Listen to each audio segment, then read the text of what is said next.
নমস্কাৰ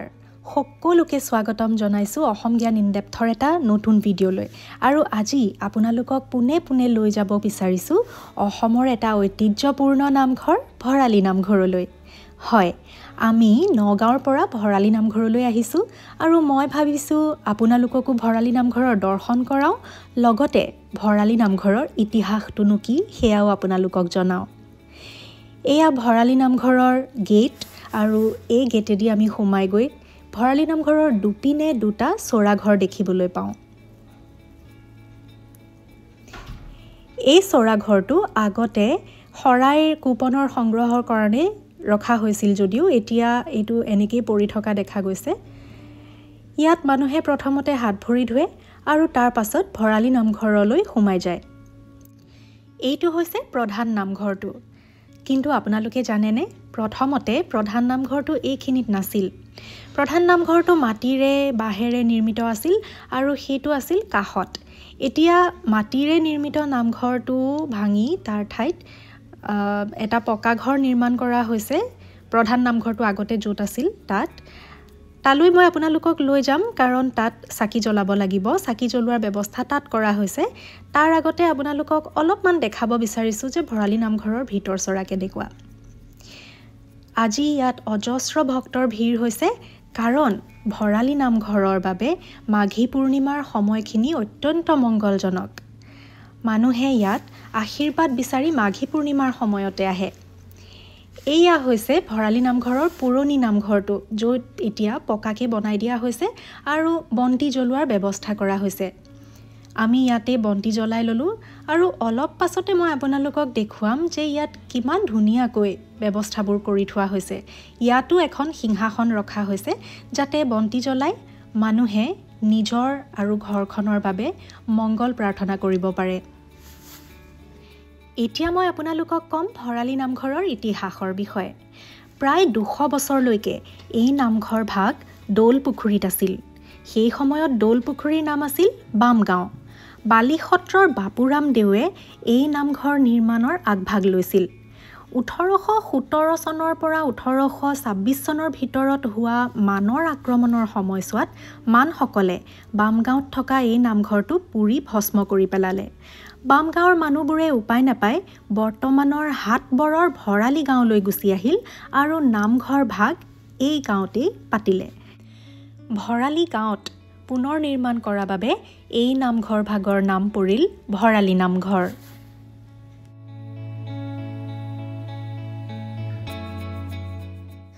মাঘী পূৰ্ণিমাৰ সময়ছোৱা ভৰালী নামঘৰৰ বাবে বৰ মংগলময় সময় বুলি ধৰা হয়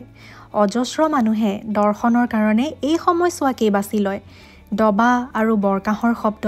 পুথিপাজিৰ নাম প্ৰসংগৰে ধনাত্মক শক্তিক সকলোৱে নিজৰ জীৱনলৈ স্বাগতম জনায় শংকৰদেৱৰ তিথি আৰু মাধৱদেৱৰ তিথিত প্ৰধান নামঘৰ ভাগত ভাওনাও পতা হয় আমি চাকি জ্বলালো আশীৰ্বাদ ললো দেউৰ পৰা আৰু এতিয়া বাহিৰলৈ ওলাই আহিছো যাতে প্ৰধান নামঘৰ ভাগলৈ যাব পাৰো কিন্তু আজি হৈছে মাঘৰ বিহুৰ দ্বিতীয়টো দিন আৰু ইয়াত মানুহৰ ভিৰ চাওকচোন মই যে কৈছিলো ভৰালী নামঘৰত মাঘী পূৰ্ণিমাৰ সময়ছোৱাক অত্যন্ত উত্তম সময় বুলি ধৰা হয় অগণন ভক্তৰ ভিৰ হৈছে ভৰালী নামঘৰৰ প্ৰধান নামঘৰ ভাগৰ ভিতৰত বহিবলৈ ঠাই নোহোৱা হৈছে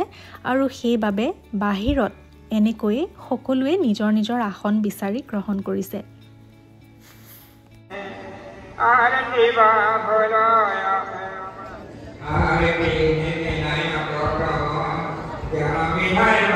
পাঠকে পুথি পঢ়ি আছে আৰু তাৰ মাজতে মই আপোনালোকক নামঘৰটোৰ চাৰিওফালে দেখুৱাব বিচাৰিছো যে কেনেকুৱা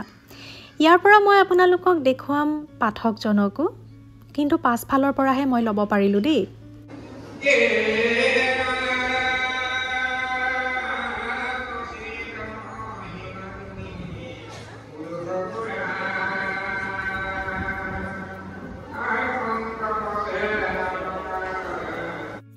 এতিয়া মই আপোনালোকক লৈ আহিছো নামঘৰৰ পিছপিনলৈ এই ঠাইখিনিত কি আছে চাওঁ আহক বন্ধুসকল এই নামঘৰটো যথেষ্ট পুৰণি এতিয়া যদিও ভক্তসকলৰ দান দক্ষিণাই হওক বা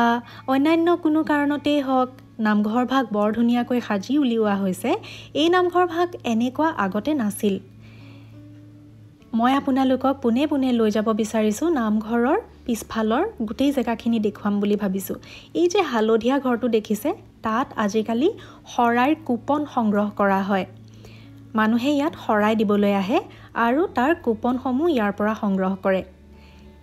এইটোত শৰাই বিতৰণ কৰা ঘৰ ইয়াত এয়া শৰাইবোৰ বান্ধি আছে দেখিছেনে প্ৰসাদৰ টুপুলা বান্ধি আছে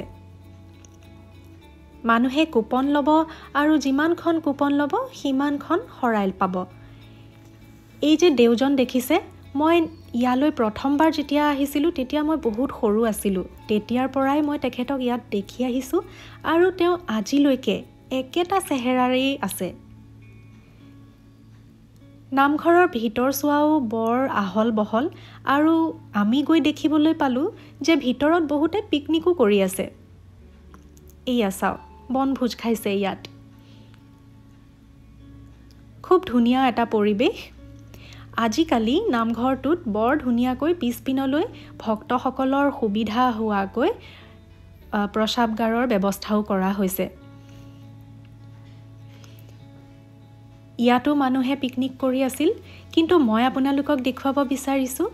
ভৰালি নামঘৰৰ পুখুৰীটো চাওকচোন কিমান ডাঙৰ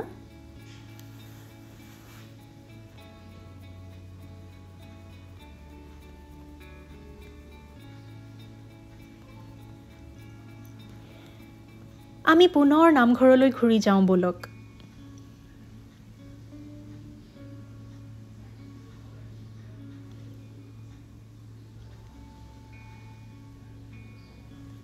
অৱশেষত পুথি পঢ়া হ'ল আৰু এতিয়া আমি সকলোৱে অপেক্ষা কৰি আছো প্ৰসাদলৈ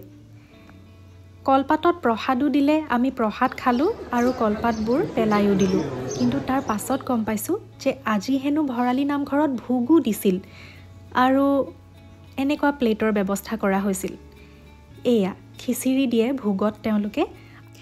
এই একসিদ্ধ খিচিৰিকণ ইমানেই সোৱাদযুক্ত হয় যে আমি যেতিয়াই যাওঁ এইখিনি খিচিৰি খাবলৈ ৰৈ থাকো বন্ধুসকল ভৰালি নামঘৰৰ প্ৰধান বৈশিষ্ট্য হৈছে এই নামঘৰৰ লাইখুটা তুলসী গছৰে নিৰ্মিত এই লাইখুটাটো মই আপোনালোকক ওচৰৰ পৰা দেখুৱাব বিচাৰিছো এয়া চাওক এই লাইখুটাৰ সন্মুখত হেনো আপুনি নিজৰ মনোবাঞ্ছা কলে পূৰণ হ'বই হ'ব আৰু আপোনালোকে জানেনে ময়ো ইয়াৰ ব্যতিক্ৰম নহয় এয়া হৈছে ভৰালি নামঘৰৰ সিংহাসন আৰু সিংহাসনৰ নিচেই কাষতে ভৰলি নদীয়ে দান দিয়া তুলসী খুটাৰ লাইখুটা ভাগক ৰখা হৈছে এইটো এটা তুলসী গছৰ খুটা বন্ধুসকল আপোনালোকক ভৰালি নামঘৰটো বাহিৰে ভিতৰে কেনেকুৱা মই দেখুৱালো আজিলৈ ভিডিঅ'টো ইয়াতে সামৰিছো অহাবাৰ পুনৰ লগ পাম তেতিয়ালৈকে ভালে থাকক জয় আই অসম